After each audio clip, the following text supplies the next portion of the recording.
All right, guys, today we're talking about the dollar bills, y'all. When you're buying a house, where does the money that you need to bring to the table go to?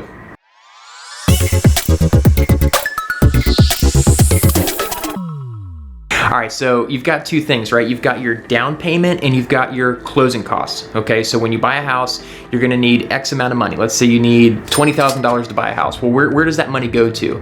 So your down payment, that goes directly towards the home. And depending on the program, what you're going with, there's a minimum, right? So 5% down or 3.5% down, or maybe you're putting 20% down, but that down payment goes towards the home.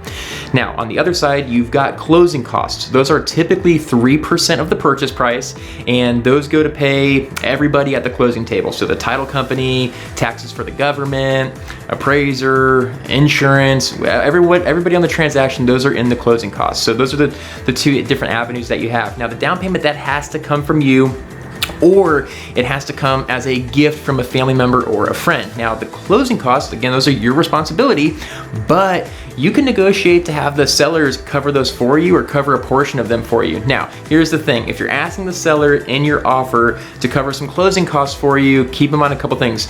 Number one, in a multiple offer situation, it's gonna kind of hurt your offer, right? If you're asking the seller to cover some closing costs, you know, if there's another offer on the table that's not asking for closing cost assistance, they're probably gonna go with that other offer. And also keep in mind the net offer to the buyer or seller. And here's what I mean by that. If you're buying a house for $500,000 and you want the seller to cover $10,000 of your closing costs, it's really like you're buying the house for $490,000.